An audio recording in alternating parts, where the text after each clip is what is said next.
Vayan a una buena biblioteca y diríjanse a la sección de libros sobre leyes. Quedarán impresionados por la interminable colección de tomos que llenan las estanterías de la biblioteca de un país.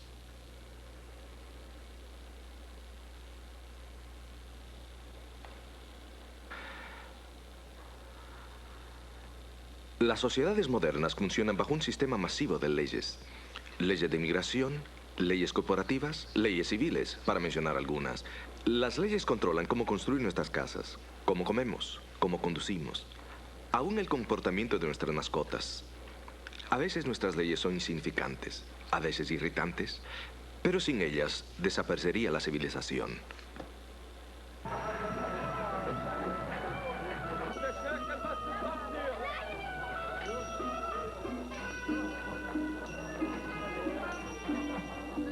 Las leyes del Antiguo Testamento son pocas al compararlas con la legislación detallada de los sistemas sociales modernos.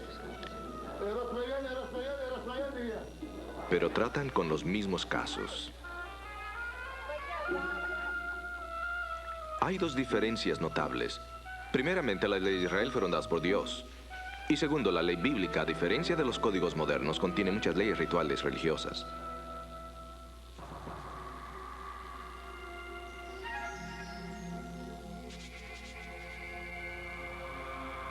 Este es el desierto del Sinaí, o desierto de Sin, como se le conocía en el Antiguo Testamento. Atrás se distingue la cordillera del Sinaí. Fue en una de estas cimas que Moisés recibió los 10 mandamientos de manos de Dios. Los 10 mandamientos, o decálogo, como también se los llama, es el corazón del sistema legal del Antiguo Testamento. La preponderancia de los 10 mandamientos en el sistema legal del Antiguo Testamento se deduce de varios factores. Primero, solo estos mandamientos fueron escritos por Dios. Segundo, Dios se los dio a Moisés bajo impresionantes circunstancias que demuestran su importancia singular. Y tercero, fueron anunciados en el contexto de la bondad divina después que Dios libró a Israel de la esclavitud egipcia. Los 10 mandamientos dirigían la vida de Israel en su relación con Dios. La relación que tenemos con Dios no es diferente en principio con la del Antiguo Testamento, pero hay fuerzas que buscan destruir esta relación. Satanás sabe que si nos fortificamos con la verdad de la Biblia y mantenemos una profunda relación con Dios, no seremos vencidos por sus ataques.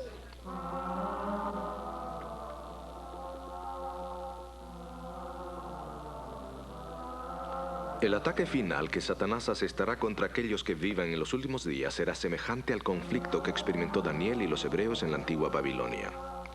Será un conflicto sobre la adoración a Dios. Daniel predijo que en los últimos días habría una gran apostasía de la verdad de la palabra de Dios. La antigua Babilonia llegó a ser un símbolo de la gran Babilonia espiritual en el libro de Apocalipsis. En su libro Daniel predijo la subida del cuerno pequeño y sugirió que este poder guiaría a la iglesia a mezclar la verdad con el error, el cristianismo con el paganismo. Daniel también dijo que el cuerno pequeño trataría de cambiar los tiempos y la ley. ¿Será posible que el cuerno pequeño trataría de cambiar la ley de Dios? La experiencia de Daniel mismo en el nuevo imperio medo-persa ilustra la importancia que él le arrogaba al cumplimiento de la ley de Dios. Daniel se vio confrontado con el decreto que si adoraba a su Dios sería lanzado en el foso de leones hambrientos. Daniel eligió la ley de Dios sobre la ley de los medos y los persas. Pero cuando Dios lo libró, el rey Darío promulgó una nueva ley, que todos debían adorar al Dios de Daniel.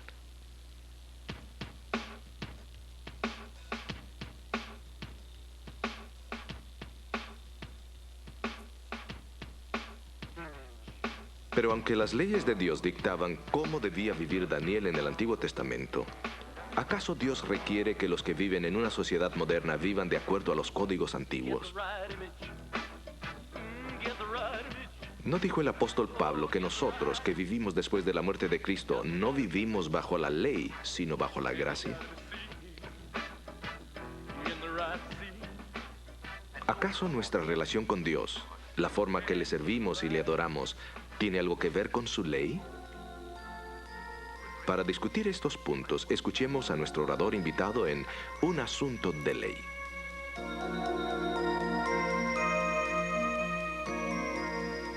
¿Cómo están, amigos? Gracias nuevamente por estar aquí. El tema que estamos estudiando se pone cada vez más interesante, ¿no les parece? Para poder comprender completamente este asunto fascinante de la ley que Daniel menciona en el capítulo 7, debemos refrescar nuestra mente. Recordaremos 3 puntos esenciales que Daniel enfatiza en cada capítulo. Primero, hay una grande controversia actualmente en el universo entre Cristo y Satanás. Y uno de los puntos principales en este conflicto es la forma como se adora a Dios. El surgimiento y la caída de las naciones descritas en este libro no ocurre simplemente por coincidencia. Hemos notado cómo Dios está en el control de los eventos humanos. El último gran conflicto que el pueblo de Dios enfrentará en esta tierra será muy semejante al que Daniel y sus 3 amigos enfrentaron en Babilonia. El punto del conflicto estará en la forma como el pueblo adora a Dios. En segundo lugar, queda ahora claro que nadie en este mundo, ni rey, ni gobernante, ni papa, ni pastor, nadie puede cambiar la ley de Dios. Eso es imposible. Sin embargo, esta profecía que estamos estudiando dice claramente que el cuerno pequeño pensará que sí puede o tratará de cambiar la ley de Dios. Por favor, noten que el texto no dice que el cuerno pequeño cambiará la ley de Dios, sino que pensará que puede cambiarla. Pero la pretensión del cuerno pequeño no es solamente cambiar la ley, sino también ella querrá cambiar los tiempos. Uno de los pensamientos claves que hemos notado en Daniel es la necesidad que todos tenemos de pasar tiempo con Dios. La condición para desarrollar cualquier tipo de relación es el factor tiempo. Si los seres humanos no pasan tiempo con Dios, no pueden desarrollar una relación con Él. Así que el cuerno pequeño ha tratado de atacar aquello que afecta la relación de la persona con Dios. Todos sabemos que Dios le dio a la humanidad solamente 10 mandamientos, los cuales escribió con su propio dedo en 2 tablas de piedra. Notemos lo que la Biblia dice. Voy a leer.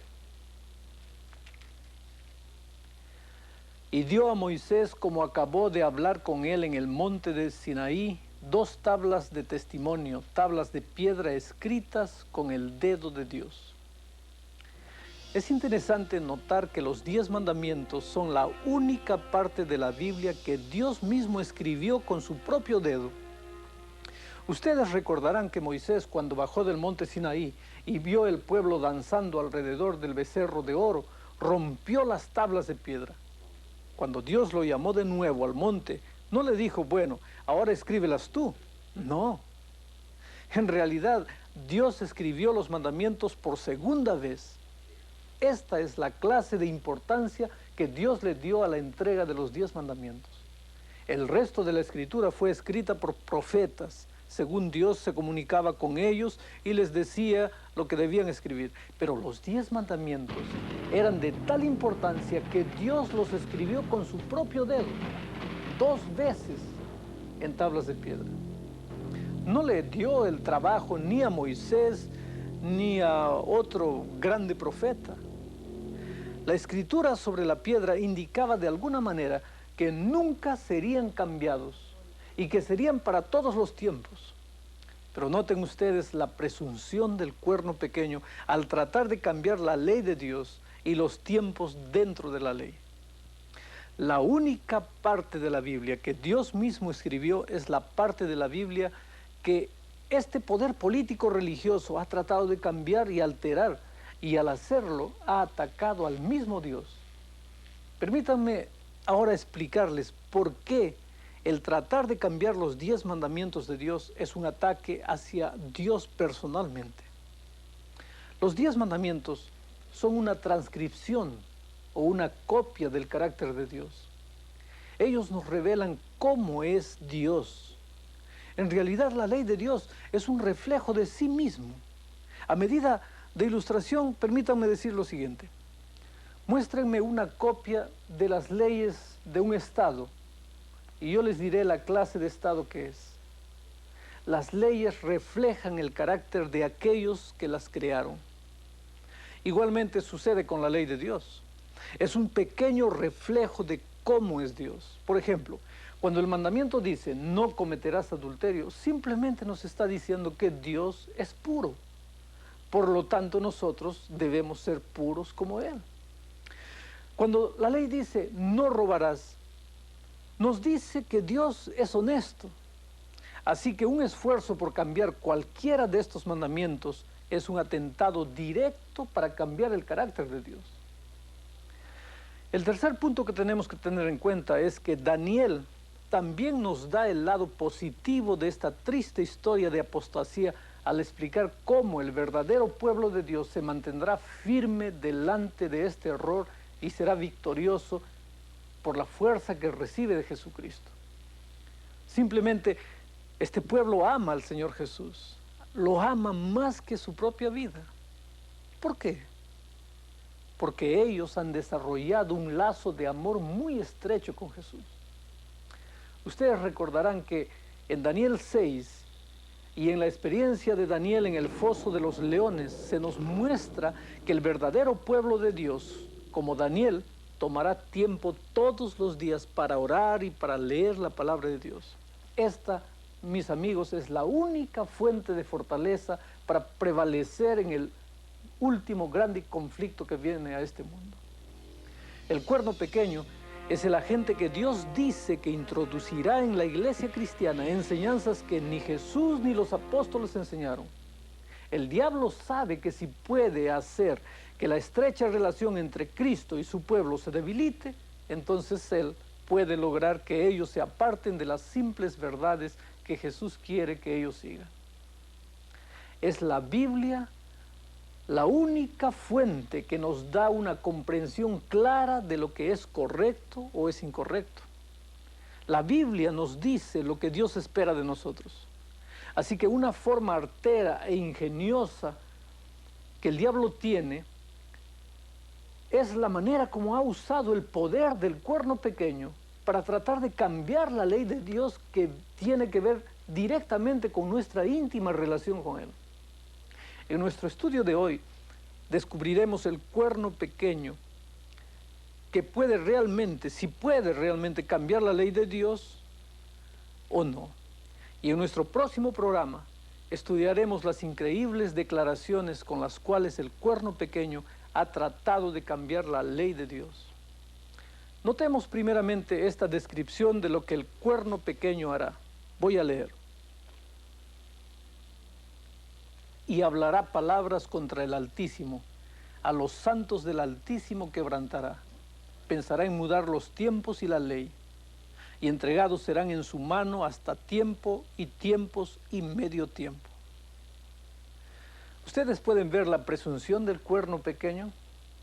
Tratar de cambiar o interferir con cualquier parte de la Biblia sería suficientemente malo, pero tratar de cambiar la única parte de la Biblia que el mismo Dios escribió permanecerá como un ataque contra el mismo Dios. Con razón Dios está disgustado con este ataque. Recuerden que los 10 mandamientos fueron dados a la humanidad bajo circunstancias asombrosas en el monte Sinaí. En aquella ocasión Israel recién salía de la esclavitud de Egipto. Dios entregó los mandamientos a Israel y en consecuencia también lo entregó para nosotros. Lo entregó como directrices necesarias para el diario vivir. Así que antes de darle un vistazo a lo que dicen los mandamientos sobre nuestra vida, vayamos al monte Sinaí y reconstruyamos las circunstancias en que los mandamientos fueron dados a Moisés. Miremos lo que el video nos muestra ahora.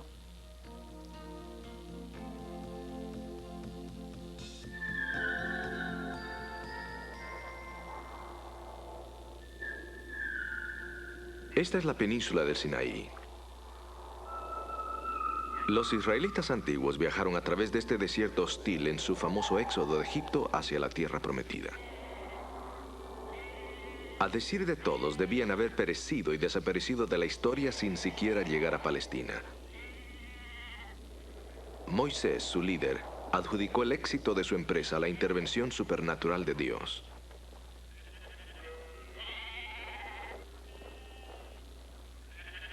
Durante su epopeya, los israelitas presenciaron la intervención divina en favor de ellos en muchas ocasiones. La más famosa de ellas fue el cruce del Mar Rojo. Pero durante su esclavitud en Egipto, los israelitas no se habían educado y eran indisciplinados. Sin embargo, Dios deseaba convertirlos en una nación modelo. El Éxodo fue el comienzo de ese proceso. En su camino, los israelitas acamparon en las faldas del monte Sinaí. Aunque los expertos no concuerdan sobre el lugar exacto, la mayoría de ellos dice que fue aquí, en este valle.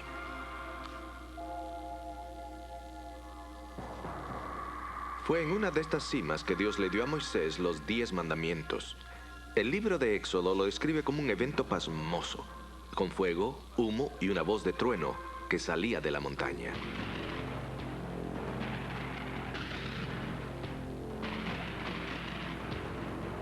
Estoy en el sitio donde la tradición dice que Moisés recibió los 10 mandamientos. La imponencia del evento aún satura este lugar. Uno apenas puede imaginar cómo debe haberse sentido Moisés al subir a esta montaña para recibir las tablas de piedra. Efectivamente, tiene que haber sido un evento magnífico.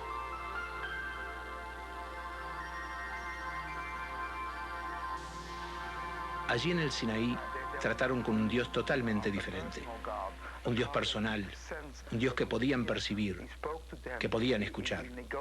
Él les habló, negoció con ellos, se comunicó con ellos. Estaban allí en el monte Sinaí, en el valle al pie de la montaña, y lo experimentaron con temor. Y esto dejó algo muy claro en sus mentes, que era un Dios verdadero, que estaba allí. Aun si hay momentos en la vida en que uno no lo ve, allí está. Y Él elige algunas oportunidades para entrar a la vida de uno. Y eso es lo que ocurrió allí en Sinaí.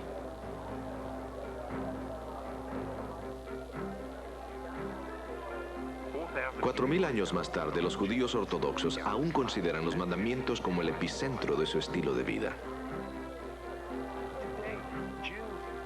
Hoy, los judíos todavía recuerdan aquel momento especial en que Dios utilizó la naturaleza para comunicarse y para dejar su impresión.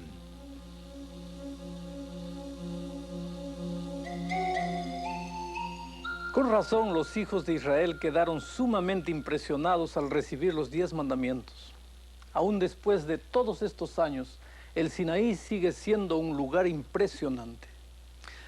Veamos ahora los 10 mandamientos y notemos lo que ellos dicen. Primero, no tendrás dioses ajenos delante de mí. El segundo, no te harás imagen, no te inclinarás a ellas ni las honrarás. El tercero, no tomarás el nombre de Jehová tu Dios en vano. Ahora, si tomamos estos 3 mandamientos en conjunto, veremos que señalan la supremacía del verdadero Dios como el único Dios digno de adoración, honor y respeto.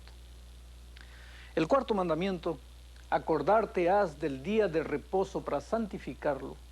El 7º día será reposo para Jehová tu Dios. El propósito de este mandamiento es darle a todos los seres humanos un día a la semana para que lo pasen con su Creador y Redentor, para que puedan conocerlo mejor. La Biblia dice que cada día necesitamos pasar tiempo y estudio orando y conversando con Jesús. Pero este mandamiento va más allá y nos pide que pasemos un día a la semana desarrollando mejor esa relación personal con Dios. Pensemos en lo hermoso que este concepto del Creador de todo el universo ha apartado un tiempo especial para nosotros a fin de que podamos reunirnos con Él. Este tiene que ser el pensamiento más hermoso. Dios pasando tiempo con nosotros. De seguro que no vamos a querer llegar tarde o perder este tiempo específico que Dios mismo ha separado para estar con Él. Es por eso que el cuarto mandamiento es una verdad tan emocionante. Seguro que nadie querrá quitar esta verdad tan hermosa. Si recibiéramos una invitación para reunirnos, por ejemplo, con el presidente o con la reina o con el dirigente de una nación, lo consideraríamos como un privilegio muy especial. No llegaríamos tarde y cada minuto nos parecería precioso. Nunca olvidaríamos una ocasión semejante. Bueno, la Biblia nos dice que tenemos una cita mucho mayor. El sábado es cuando Dios nos invita para reunirnos con Él, el grande creador del universo. ¿Pueden percibir por qué este asunto es tan importante? Con el quinto mandamiento, Dios tiene como propósito proteger la familia. Miren lo que dice: honra a tu padre y a tu madre, porque tus días se alarguen en la tierra que Jehová tu Dios te da. Desafortunadamente, el tiempo ha ido borrando mucho de lo que nos fue dado en el jardín del Edén. Hay dos bendiciones que nos llegan desde el jardín del Edén: el sábado y el matrimonio. Es interesante notar que hoy en día ambos son objetos de los ataques de Satanás. No creo que haya alguien que crea que podemos mejorar este hogar original donde Dios creó a Adán y a Eva y donde Dios le entregó a Eva como ayuda y compañera. Vamos ahora a las últimas 5 normas morales que Dios bosqueja. 6. No matarás. 7. No cometerás adulterio. 8. No hurtarás. 9. No hablarás contra tu prójimo falso testimonio. Y finalmente 10. No codiciarás. ¿Pueden imaginarse un mundo o un país donde estos mandamientos morales ya no existen porque han sido abolidos? Sería una anarquía completa. Aún así, es suficientemente malo vivir en un país que cree que no debemos robar o matar. Siempre hay ladrones y asesinos. Pero imagínense cómo sería vivir en un lugar donde no es prohibido hacer estas cosas. No. Yo no creo que ninguno de nosotros pensase que abolir estos mandamientos o cualquier otro de los 10 mandamientos sería en provecho de la sociedad.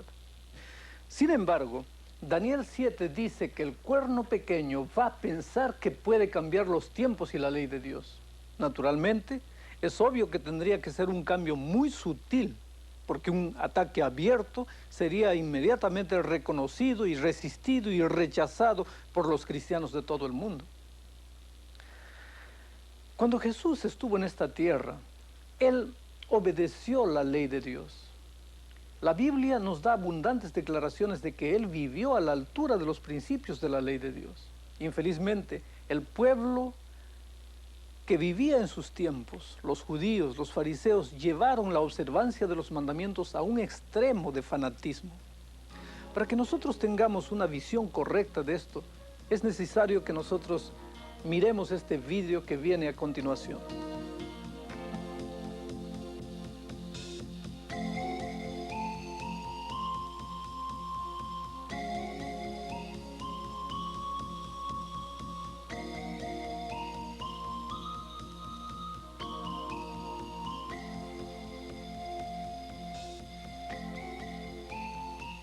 Esta es la ciudad de Nazaret, el hogar de más de 30.000 árabes cristianos.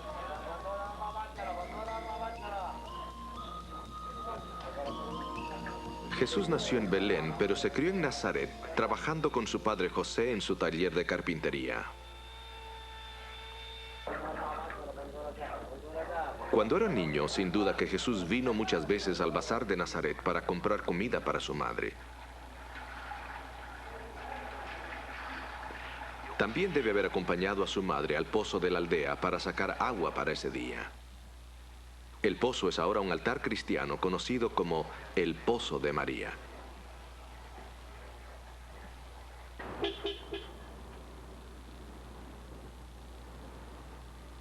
Como era su costumbre y la costumbre de todo buen judío de su tiempo, Jesús y su familia deben haber pasado por aquí para adorar cada sábado en la sinagoga. Más aún, esta sinagoga todavía la usan católicos cristianos griegos hoy en día.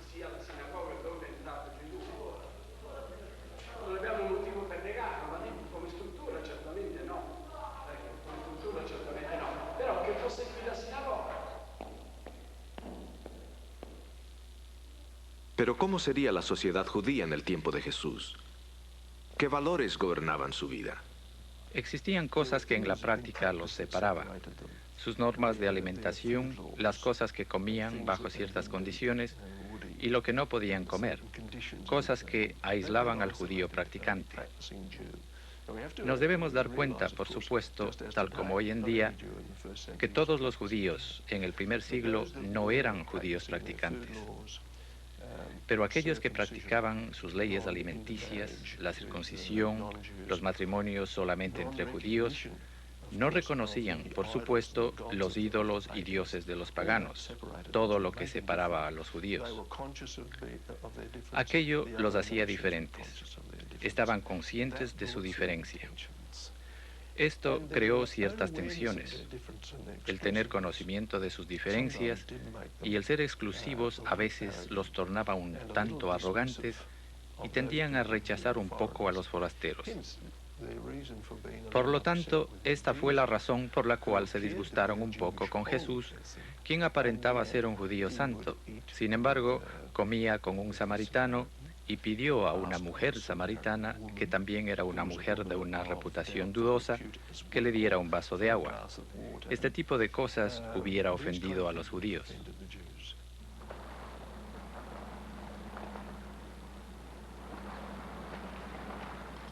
Este es el mar de Galilea, donde Jesús pasó mucho tiempo enseñando, predicando y ministrando delante de la gente. Uno de sus sermones más famosos es el Sermón del Monte, que probablemente se llevó a cabo en una de estas laderas que divisan el lago.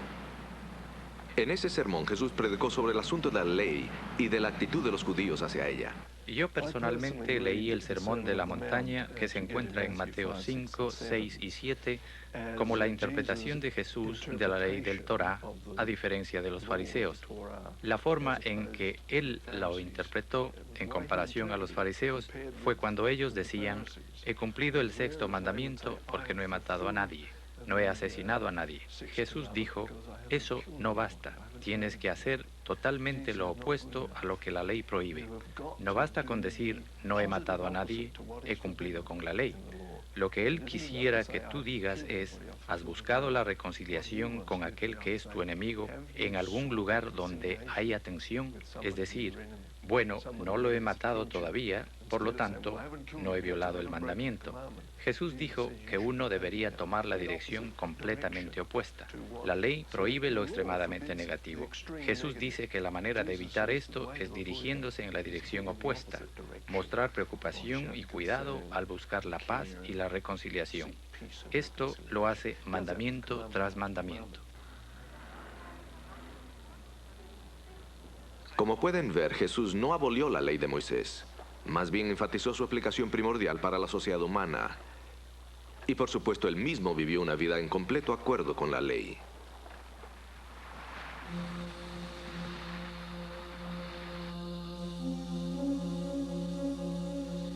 Hoy en día, en la cristiandad moderna, encontramos diferentes actitudes hacia los 10 mandamientos. Pero por más sinceras que estas actitudes puedan ser, es posible que estén tan equivocadas como la actitud de los judíos hacia la ley de Dios en los tiempos de Cristo. Explico. Los judíos querían obedecer los mandamientos de Dios, pero en su entusiasmo sobrecargaron a todo el mundo con sus leyes y reglamentos de hombres, que virtualmente pasaron a enseñar que la salvación era la recompensa que Dios daba por haber guardado los mandamientos. Pero muchos cristianos hoy se han ido al otro extremo, al extremo opuesto. Ellos piensan que ya no es necesario obedecer los mandamientos de Dios porque somos salvos por la gracia. Y que esa gracia nos libera de cualquier obligación de obediencia a la ley de Dios. Más aún, aquellos que realzan los 10 mandamientos son clasificados como legalistas, que no logran comprender la libertad que tenemos en Jesús. Este es el lado opuesto del péndulo donde se encontraban los judíos del tiempo de Jesús. Permítanme decirles claramente que la Biblia enseña que solamente hay una forma para la salvación de una persona, y esa es por la gracia de Dios. No solamente un 10% de gracia, no un 50% de gracia, ni siquiera un 90% de gracia, sino un 100% de gracia. No hay otra forma de salvación. No podemos construir con una sola puntada humana el vestido maravilloso de la salvación. Es un regalo total y no hay nada que podamos hacer o añadir a ese regalo perfecto y completo. Los que dicen que porque somos salvos por gracia ya no necesitamos la ley, generalmente no logran comprender el claro propósito de la ley. La ley, como ven, nunca fue dado para salvarnos. Ese no es el propósito de la ley, esa no es su función. El papel que desempeña la ley es simplemente mostrarnos que lo que está bien o lo que está mal. Revelar la norma que Dios quiere que hagamos o dejemos de hacer. Permítanme ilustrarlo de la siguiente manera. En Santiago 1, 22 al 25 se compara la ley de Dios a un espejo. Miren lo que dice. Mas sed hacedores de la palabra y no tan solamente oidores, engañándoos a vosotros mismos. Porque si alguno oye la palabra y no la pone por obra, este tal es semejante al hombre que considera en un espejo su rostro natural, porque se consideró a sí mismo y se fue, y luego se olvidó que tal era. Mas el que mira perfectamente en la perfecta ley, la ley de la libertad, y persevera en ella, no siendo oidor olvidadizo, sino hacedor de la obra, este será bienaventurado en su hecho. Ahora voy a hacer una ilustración bien práctica para explicar lo que este texto está diciendo. Yo tengo aquí conmigo una vasija con barro. Barro es barro sucio. Podría decir perfectamente que este barro es el símbolo del pecado que mancha la vida del hombre. Aquí, en esta otra vasija, yo tengo agua pura y limpia.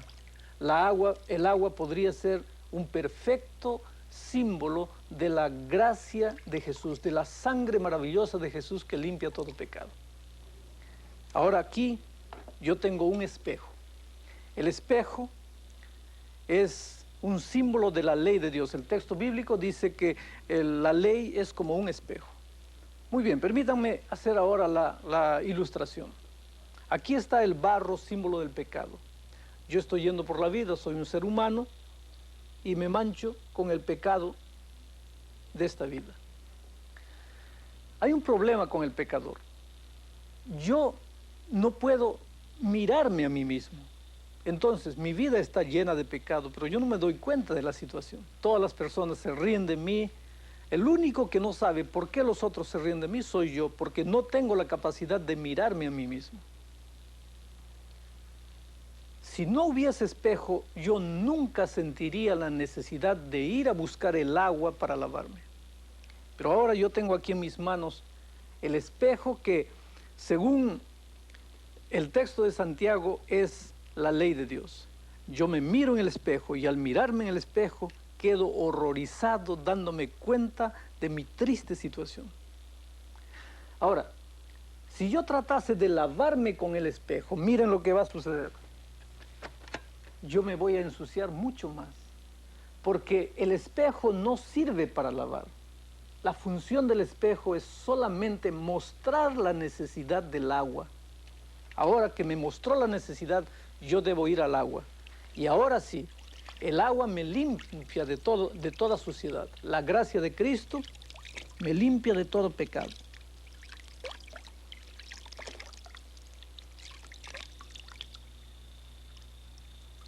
Muy bien, ya estoy limpio. Limpio por la gracia de Cristo. Mas ahora que estoy limpio, ¿qué es lo que debería hacer? Echar el espejo a la basura diciendo que porque la gracia me limpió no necesito más del espejo. Yo puedo hacerlo si quiero. Pero si yo hago esto, mañana, si por desgracia yo nuevamente me ensucio con el pecado de esta vida, ¿cómo sabré que mi rostro está sucio? Entonces, amigos queridos, ustedes se dan cuenta que es necesario, mientras haya pecado en esta vida, es necesario que haya un espejo que me muestre mi situación. Y ese espejo, la ley de Dios, me hace sentir la necesidad de correr a los brazos de Jesús para bañarme en su gracia y ser limpio únicamente por su gracia. Mis amigos, si los 10 mandamientos hubieran sido abolidos, entonces no sabríamos lo que es bueno y lo que es malo. Muchos hoy en día ya no tienen en mente un concepto claro de lo que es bueno y lo que es malo. Muchos parecen haber abandonado la ley de Dios. La sociedad ya no parece aceptar una norma absoluta. Y una vez que se quita la norma, la sociedad comienza a desplomarse. Hoy en día lo podemos ver en la falta de ley y orden que existe por todas partes. Permítanme repetir lo que la Biblia nos dice, que el propósito de la ley es salvarnos, sino que no es salvarnos, sino que simplemente nos dice lo que es correcto y lo que no lo es. Para fijar una norma de moralidad, tenemos siempre que estar mirando para la Biblia. Miren este texto de San Pablo. Porque por las obras de la ley ninguna carne se justificará delante de él, porque por la ley es el conocimiento del pecado. ¿Ustedes se dan cuenta?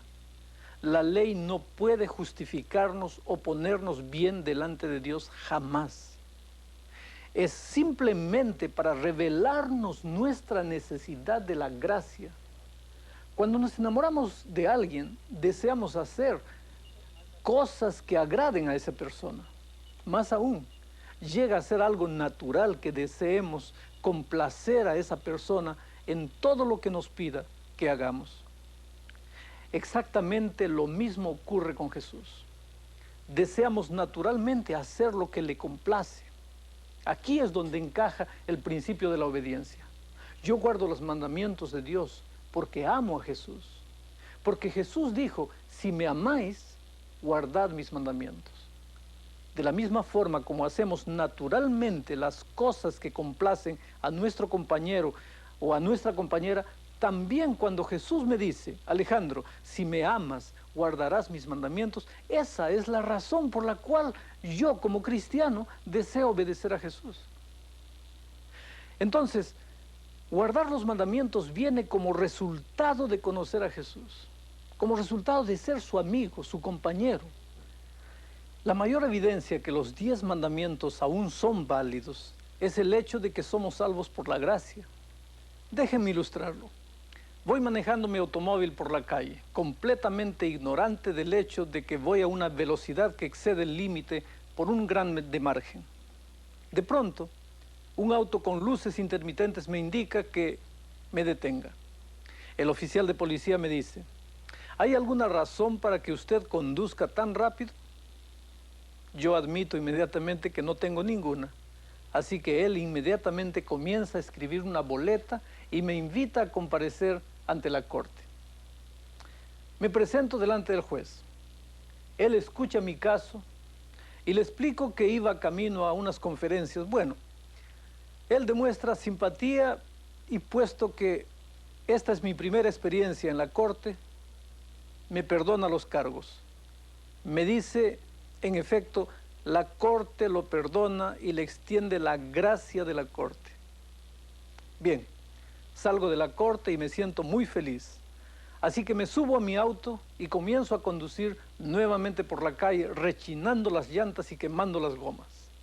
No pasa mucho tiempo sin que llame la atención de la ley nuevamente. Y si ustedes no lo creen, el mismo policía me detiene la segunda vez. Tan pronto como se acerca de mí, me mira y me pregunta, yo no lo conozco a usted. Yo le di una boleta apenas 2 semanas atrás. ¿Por qué está corriendo de nuevo? Bueno, oficial, le digo yo, es que yo fui a la corte y el juez con suma bondad me quitó los cargos. Me dijo que la corte me extendía su gracia. Yo quiero que usted sepa que puesto que ahora estoy bajo la gracia del juez, no tengo nada que ver con su ley. ¿Saben ustedes lo que me respondería el policía? Usted no es un asunto de gracia, usted definitivamente es una desgracia. No, mis amigos, nadie sería tan necio como para ponerse a discutir así. En la vida real nadie haría eso. Y sin embargo, cuando se trata de la gracia y la ley, eso es exactamente lo que algunos hacen. Creen que puesto que somos salvos por la gracia, eso nos libra de nuestra obligación de obedecer los 10 mandamientos de Dios. Quiero decirles que si a mí me quitaron los cargos de una multa por exceso de velocidad, entonces en el futuro sería mucho más cuidadoso. Y escuchen, algo más, la mayor evidencia de que los mandamientos aún son válidos es el hecho de que aún necesito de la gracia. Si no hubiese una ley que prohibiera el exceso de velocidad, yo no necesitaría la gracia de la corte. Por ejemplo, supongamos que el policía entra en la pieza donde ustedes están viendo el video y les dice, ustedes quedan arrestados, y se los lleva a todos esposados a la corte. El juez les dice, ¿por qué trajeron a esta gente a la corte? ¿Qué crimen han cometido? El policía responde, estaban estudiando el libro de Daniel. Entonces el juez los mira y les dice, no veo ningún crimen en esto, entonces los perdono. Ustedes podrían reclamar al instante, no necesitamos su perdón, no necesitamos su gracia, porque no hemos transgredido ninguna ley. Ustedes entienden, el hecho de que necesitamos ser salvos por gracia es la mayor evidencia de que los mandamientos aún son válidos para todos nosotros. Hay otro punto que debemos notar, y es que los hombres y mujeres son salvos solamente por gracia, no solo en los tiempos del Nuevo Testamento, sino que esta era la forma en que los hombres fueron también salvos en el Antiguo Testamento. Ya sea que los hombres hayan vivido en el Nuevo Testamento o en el Antiguo, la manera de salvarse siempre fue la misma. Como ven, algunos hasta han enseñado que mientras la gente es salva por gracia en el Nuevo Testamento, en los días del Antiguo Testamento los hombres y mujeres podían guardar la ley y salvarse de esa manera. Muchas veces esto se menciona como una ley de dispensación, pero eso es imposible. Cuando una persona peca, no hay forma que pueda limpiarse o por sí mismo pagar ese pecado. Permítame ilustrarlo de esta manera. Un día yo estaba trabajando en mi jardín cuando de pronto llegaron 2 autos de policía y los policías entraron precipitadamente en la casa de mi vecino. Al rato salieron con mi vecino esposado, la esposa y los niños estaban llorando muy disgustados. Bueno, después supe lo que había pasado. Aparentemente había sido arrestado porque sospechaban que había cometido un crimen 15 años atrás. No solamente me sorprendí yo, sino todo el barrio. Nadie lo pudo creer. Esta familia era una familia correcta. Era lo que se podía llamar gente modelo. Finalmente comenzó el juicio de mi vecino.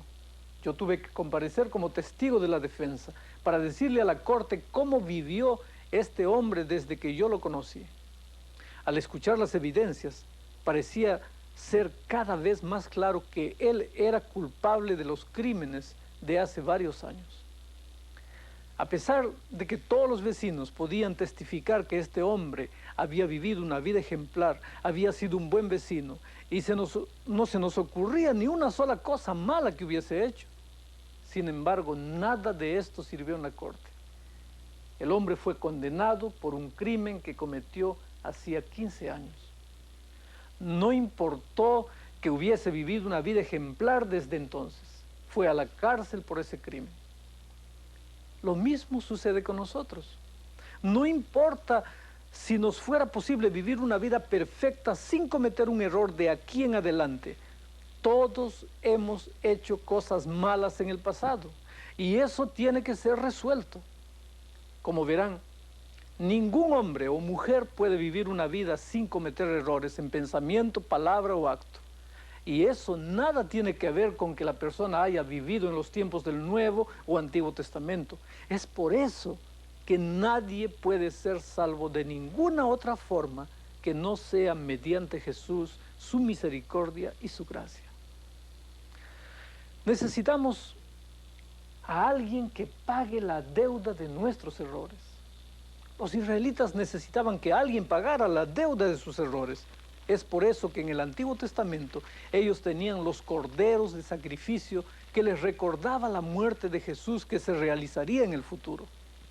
Notemos lo que Dios le pide al pueblo que haga después que los libertó de la esclavitud de Egipto. Leo en la Biblia. Y habló Dios todas estas palabras diciendo: yo soy Jehová tu Dios que te saqué de la tierra de Egipto, de casa de siervos. El orden de los eventos aquí es profundamente significativo. La razón por la cual se le pidió a Israel que obedeciera era simplemente la consecuencia natural que Dios ya los había salvado. En ninguna parte de la Biblia se nos enseña que hemos de ser obedientes y guardar los mandamientos para poder ser buenos, de modo que Dios nos pueda salvar. Dios nos salva primeramente. Entonces, en respuesta a esa realidad, nos pide que seamos obedientes. Noten lo siguiente, voy a leer. Oye Israel, Jehová nuestro Dios dice, Jehová uno es. Amarás a Jehová tu Dios de todo tu corazón y de toda tu alma y con todo tu poder. Ahora ustedes notarán inmediatamente que este es el mismo mandamiento que Jesús citó en el libro de Mateo capítulo 22, versículo 37. El segundo gran mandamiento, amarás a tu prójimo como a ti mismo, se encuentra también en el Antiguo Testamento, en Levítico 19, 18. ¿Quieren que lea? No te vengarás ni guardarás rencor a los hijos de tu pueblo, mas amarás a tu prójimo como a ti mismo, yo Jehová. Así que estos dos mandamientos de amor a Dios y amor a nuestro prójimo, ambos son realmente mandamientos del Antiguo Testamento. Nuevamente el mandamiento de amar a Dios con todo nuestro corazón en Deuteronomio 6 sigue inmediatamente a la entrega de los 10 mandamientos, como se lo registra en Deuteronomio 5. De esta manera queda indicado que el amor debía ser la motivación para obedecer a Dios, aún en el Antiguo Testamento. Escuchen esta buena enseñanza en el Antiguo Testamento, que cabría muy bien en cualquier libro del Nuevo Testamento. Lo voy a leer. Oh hombre, Él te ha declarado que sea lo bueno. ¿Y qué pide de ti Jehová?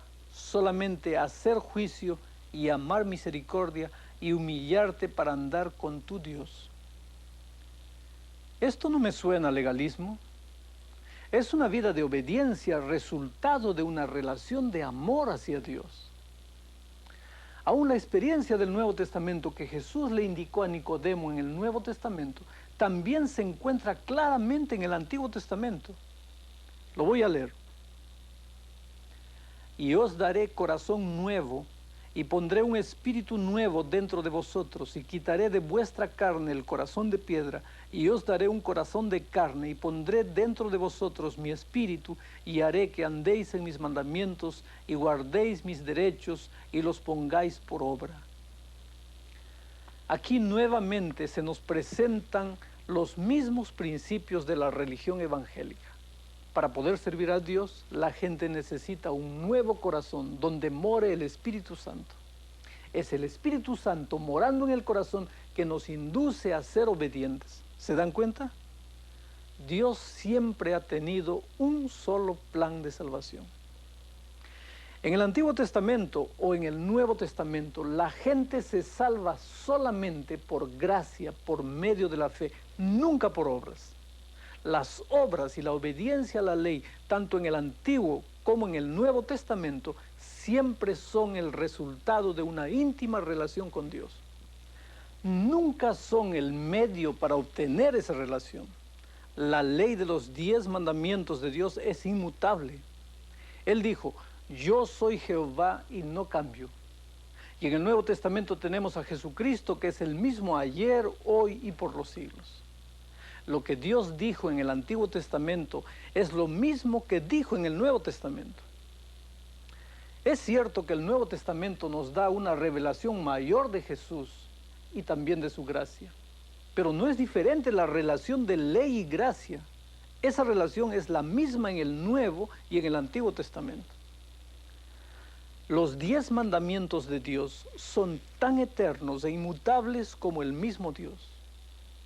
Cambiarlos equivaldría a cambiar el carácter de Dios. Y Dios ha declarado que Él no cambia. Esa es una hermosa seguridad para nosotros. Dios no cambia con cada capricho que aparezca por ahí. Sin embargo, a pesar de estos versículos que describen que Dios nunca cambia, Daniel capítulo 7 predice que el cuerno pequeño trataría de alterar lo que Dios dice que es inalterable, su santa ley. Tomemos ahora unos minutos para repasar algunos de los puntos más importantes de esta lección. Miremos para el vídeo.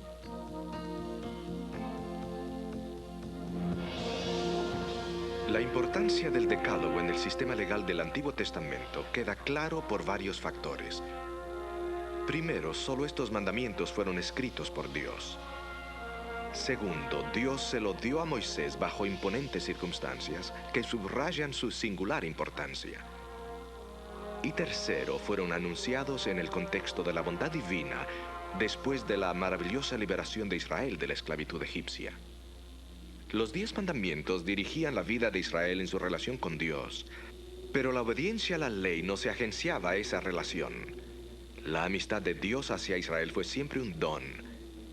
Israel fue redimido antes que Dios le diera su ley en el monte Sinaí. Debía obedecer su ley como resultado de su amor por Dios. Puesto que Dios escribió los 10 mandamientos él mismo, sería una blasfemia que algún ser humano los falseara. Pero la Biblia habla de un poder blasfemo, perseguidor, que trataría de cambiar la ley de Dios, la base misma de la moralidad.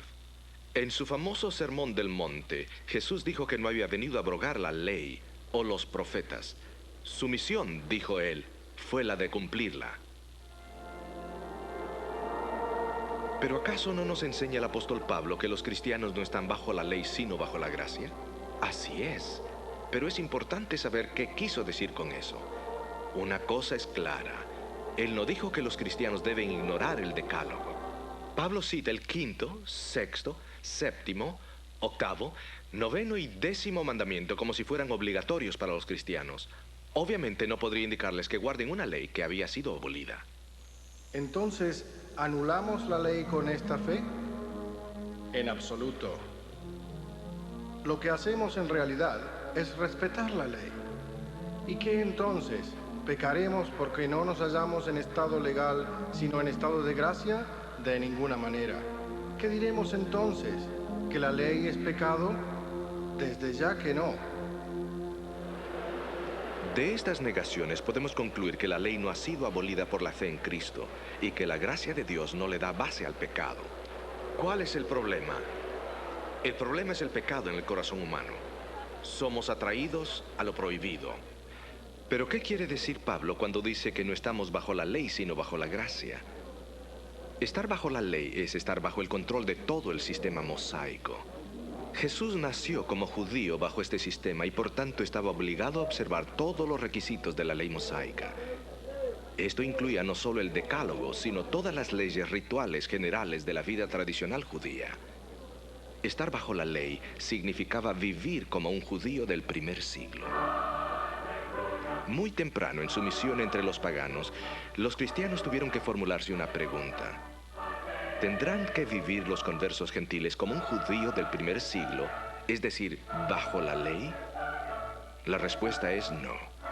Los conversos cristianos no tenían que ser circuncidados, celebrar sacrificios y rituales religiosos del judaísmo. Pero el Nuevo Testamento deja bien claro que esta libertad de las tradiciones judías no significaba que los gentiles cristianos continuaran viviendo como paganos.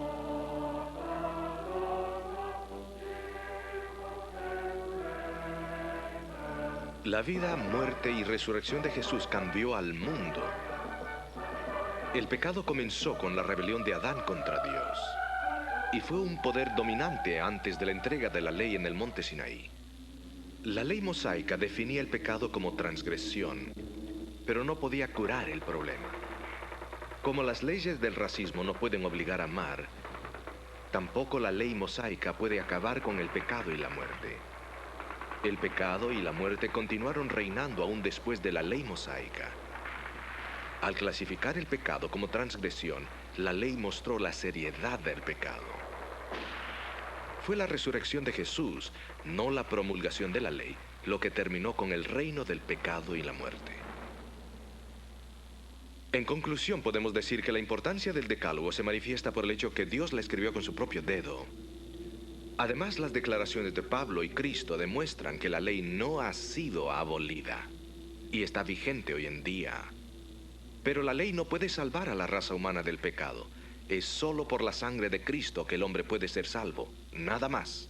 En los últimos días, la Escritura dice que habrá un ataque directo contra la ley de Dios, cuando el cuerno pequeño trate de cambiar los tiempos y la ley. Pero la ley es eterna, no puede cambiar.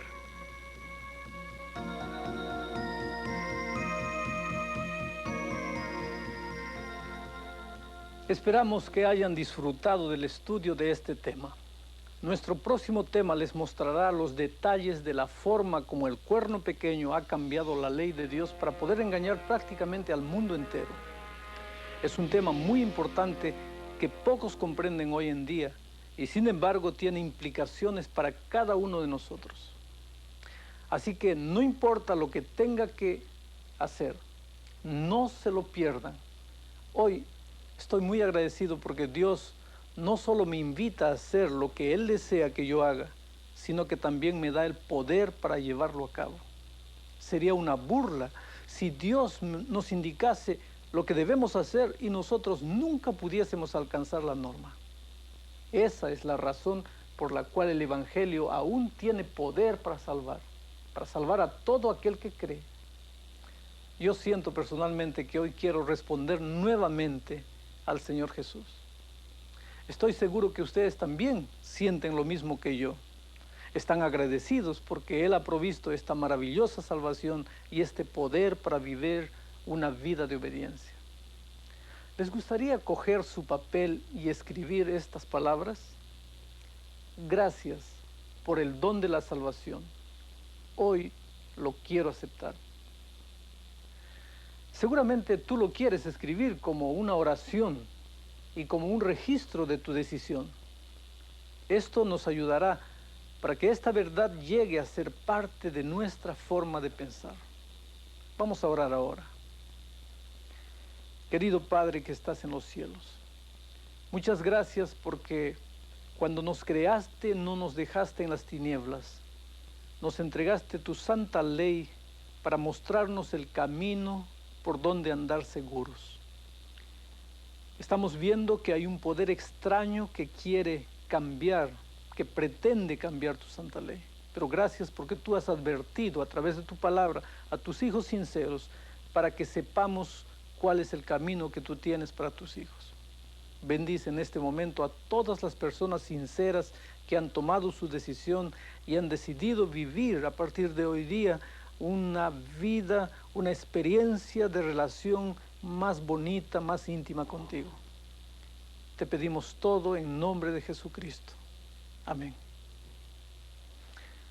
Eso es todo por hoy día, amigos. Ustedes se están dando cuenta que a medida que avanzamos en el estudio las cosas se ponen más interesantes.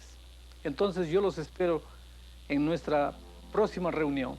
Que Dios les bendiga, continúen orando, estoy orando por ustedes también. Un grande abrazo para todos.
Me encuentro en el techo de la Basílica de San Pedro, que se encuentra en el corazón de Roma, la ciudad eterna.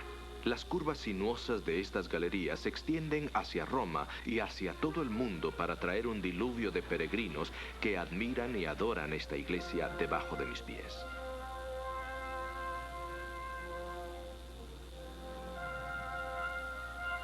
Por supuesto que Roma no fue construida en un día. Durante más de 27 siglos ha adquirido distintas personalidades.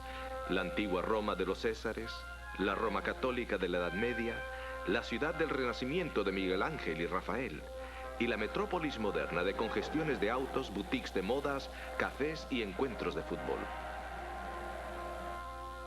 Todos conocen la historia de Roma, pero ¿cuántos saben que fue predicha por el profeta Daniel más de 2500 años atrás?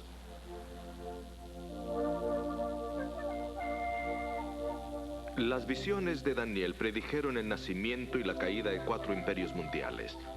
Él vivió en el tiempo en que Babilonia dominaba el mundo. Este fue el primer reino de sus visiones, representado por un león con alas de águila. La segunda bestia, que parecía un oso, representaba el segundo reino de Medo-Persia. La tercera bestia, un leopardo con 4 cabezas y 4 alas, representaba a Grecia. Y la cuarta bestia, demasiado terrible para describirla, representaba a Roma.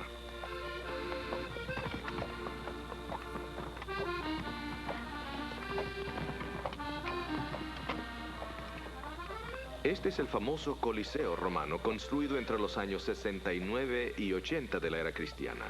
Aquí se presentaban magníficos espectáculos.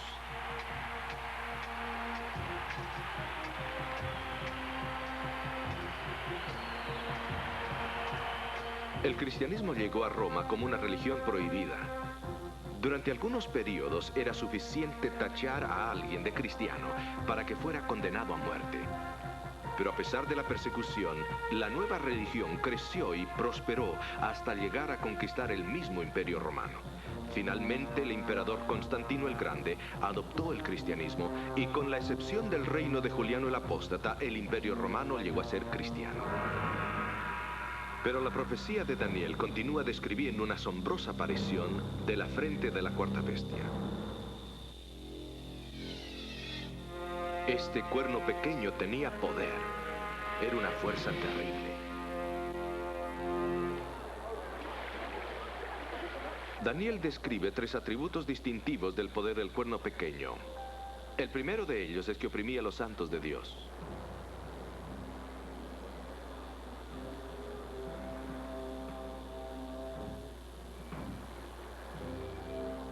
De acuerdo a la profecía de Daniel, el segundo de estos 3 atributos distintivos del poder del cuerno pequeño es que pensaría en cambiar los tiempos y la ley.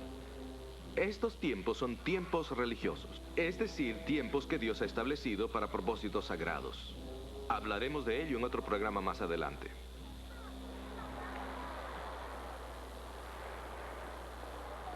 El atributo final del poder del cuerno pequeño es que reinaría por un periodo de 1260 años. Esto es indicativo tanto en las profecías de Daniel como Apocalipsis. Pero ¿cuál es la identidad de este cuerno pequeño? El poder que tanto preocupaba a Daniel. La Escritura bosqueja una serie de claves que revelan su misteriosa identidad. Así que escuchemos a Alejandro Bullón, quien presenta el nacimiento del cuerno pequeño. Hola amigos, ¿cómo están? Me alegra muchísimo que ustedes estén aquí para estudiar el tema del cuerno pequeño. Según veremos, el cuerno pequeño es un punto central en la profecía de Daniel, comenzando con el capítulo 7. Dios está preocupado con este poder y con lo que este poder le hará a su verdad y a su pueblo. Pero antes de que veamos cuidadosamente el surgimiento del cuerno pequeño, vayamos de nuevo al comienzo de la profecía de Daniel 7. Permítanme leer. Y 4 bestias grandes diferentes la una de la otra subían de la mar. Ustedes ven que Daniel contempla 4 bestias que salen del mar en el capítulo 7, versículo 3. Ya hemos visto que la Biblia siempre se explica a sí misma. Si encontramos que un símbolo se usa en una parte, generalmente se explica ahí mismo o en algún otro lugar. Si queremos saber el significado de estas bestias y por qué salieron del mar, vayamos entonces a Apocalipsis 17:15. Apocalipsis es el libro compañero de Daniel. Apocalipsis explica este símbolo. Miren cómo dice. Y él me dice, las aguas que has visto donde la ramera se sienta son pueblos y muchedumbres y naciones y lenguas. Así que estas bestias van a surgir de una área poblada del mundo donde vive mucha gente. Ahora, ¿qué representan estas 4 bestias? Miren lo que sigue diciendo la Biblia. Estas grandes bestias, las cuales son 4 reyes, son que se levantarán de la tierra. Dijo así, la 4ª bestia será un 4º reino en la tierra, el cual será más grande que todos los otros reinos, y a toda la tierra devorará y hollará y despedazará. Ustedes recordarán, mis amigos, que en Daniel capítulo 2, estos 4 reinos fueron representados por los distintos metales de la imagen. La cabeza de oro, representando Babilonia. Los pechos y brazos de plata, Medo-Persia. El vientre y los muslos de bronce, Grecia. Las piernas de hierro, representando a Roma. Finalmente los pies en parte de hierro y en parte de barro cocido, representando la Roma dividida en la Europa moderna. Daniel 7 simplemente construye ahora sobre la base puesta por Daniel 2. Este capítulo usa símbolos distintos para representar los mismos imperios mundiales y añade algunos detalles que hablan acerca del comportamiento de cada uno de estos poderes.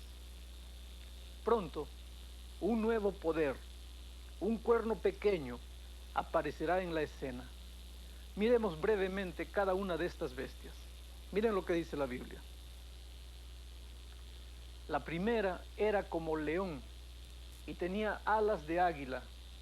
Yo estaba mirando hasta tanto que sus alas fueron arrancadas y fue quitada de la tierra y púsose enhiesta sobre los pies y a manera de hombre y fuele dado corazón de hombre. Todavía hoy en día puede verse el león en las ruinas de Babilonia. Así como el oro, el mejor de los metales, fue escogido para representar a Babilonia en Daniel 2, el león, el rey de las bestias, es escogido para representar a Babilonia en Daniel 7. Como podrán ver, la profecía comienza en el lugar donde vive el profeta. Siendo que Daniel vivía en la antigua ciudad de Babilonia, es lógico comenzar con Babilonia.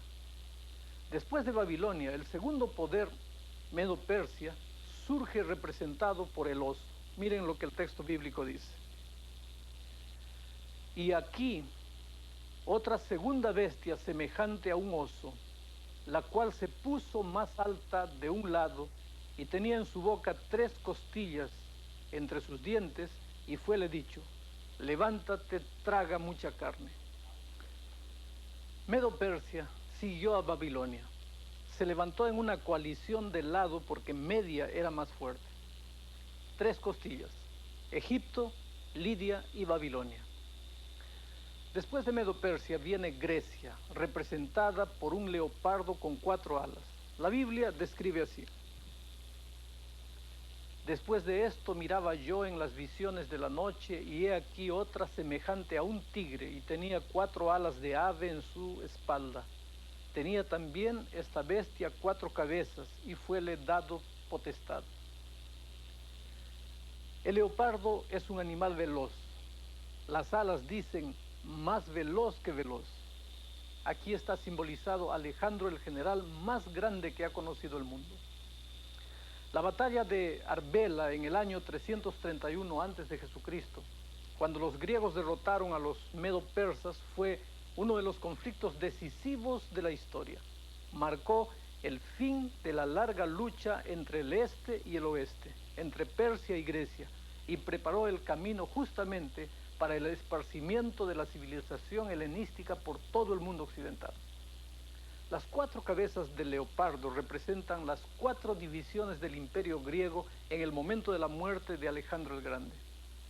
En vez de que el reino fuera gobernado por una persona, la historia registra que el reino de Alejandro fue dividido en 4 partes: Macedonia, Tracia, Egipto y Siria. Cada sección de estas quedó bajo el mando de uno de los 4 generales: Casandro, Lisímaco, Ptolomeo y Seleuco. El cuarto poder, Roma, se identifica por sus dientes de hierro, y miren cómo la Biblia lo describe. Después de esto miraba yo en las visiones de la noche, y he aquí la cuarta bestia, espantosa y terrible, y en gran manera fuerte, la cual tenía 2 dientes grandes de hierro, devoraba y desmenuzaba, y las sombras hollaba con sus pies. Era muy diferente de todas las bestias que habían sido antes de ella, y tenía 10 cuernos. Terrible bestia, nada igual en ninguna parte. Nuevamente tú, mi querido amigo, puedes ver la similitud entre Daniel 2, las piernas de hierro, y Daniel 7, los dientes de hierro. Aquí está indicado que el mismo símbolo se usa porque representa el mismo poder, Roma. Roma era un poder cruel. El mundo entonces conocido se convirtió en una prisión, y cada hombre, mujer y niño, a menos que fueran romanos, se convirtieron en prisioneros de César. No había escapatoria. Si se les permitía permanecer en sus ciudades o países de origen, tal como los judíos en Palestina, era únicamente bajo gran sufrimiento. O entonces porque Roma ya estaba saturada con esclavos y no necesitaba más en ese momento. Así que la conquista del imperio griego por las legiones de Roma fue completa. Esta bestia insaciable desmenuzaba todo lo que se le pusiera por delante. Es interesante notar cómo Dios señala que este poder tenía 10 cuernos. Daniel estaba fascinado y a la vez intrigado con estos 10 cuernos. Miren lo que dice él. Estando yo contemplando los cuernos, he aquí que otro cuerno pequeño subía entre ellos, y delante de él fueron arrancados 3 cuernos de los primeros. Y en este cuerno había ojos como ojos de hombre, y una boca que hablaba grandeza. Amigos queridos, el cuerno pequeño que surge entre los 10 cuernos no se menciona en Daniel 2. Este es un poder nuevo que obviamente es muy importante, porque el resto de la profecía tiene que ver con este cuerno. Miremos más de cerca este cuerno pequeño para encontrar las marcas de identidad y las características de este poder. Primero, surgió entre las 10 divisiones. Vean lo que dice el texto bíblico. Estando yo contemplando los cuernos, he aquí que otro cuerno pequeño subía entre ellos, y delante de él fueron arrancados 3 cuernos de los primeros. Y en este cuerno había ojos como ojos de hombre, y una boca que hablaba grandeza. El cuerno pequeño surgió de la cuarta bestia, no de la primera, no de la segunda ni de la tercera. Así que el cuerno pequeño surgió del Imperio Romano y dentro del territorio de Roma en Europa. Cuando el Imperio Romano se dividió en 10 partes en el año 476 después de Cristo, el cuerno pequeño surgiría completamente en este tiempo. Por lo tanto, es de suponer que el cuerno pequeño surgiría después del año 476 después de Cristo y estaría situado en Europa. La profecía dice que el cuerno pequeño dominaría a Europa durante los próximos 12 siglos. El segundo aspecto que tenemos que considerar es el siguiente. Este cuerno arranca 3 cuernos. Mientras este poder trató de surgir en Europa, hubieron 3 poderes europeos que se negaron a someterse al cuerno pequeño. Estos fueron los érulos, los vándalos y los ostrogodos. Para lograr la unidad total, el poder del cuerno pequeño animó a los poderes restantes en Europa para que pelearan contra estos 3 poderes. De hecho, fueron completamente destruidos o arrancados, como dice la Biblia. El último de estos tres poderes fue destruido en el año 538 después de Cristo. El tercer aspecto que necesitamos tener en cuenta es el siguiente. Este cuerno tenía ojos como de hombre. Miren, a la cabeza de este poder había un hombre que tomaría decisiones que afectarían la vida de millones de personas. El cuarto punto es el siguiente. Tenía una boca que hablaba grandezas y blasfemias. Este poder blasfemaría contra Dios. ¿Qué es blasfemia? Blasfemia es una palabra que tiene que ver con Dios y con la religión. Este cuerno pequeño, según la Biblia, en alguna forma tiene que estar asociado con Dios y con la religión. De acuerdo con la Escritura, la blasfemia consiste en tres cosas. Miren lo que dice Daniel 5. Aquí se indica que blasfemia es mezclar el paganismo con el cristianismo. Mezclar las ideas del mundo con las puras enseñanzas de la Biblia, eso es blasfemia. Alrededor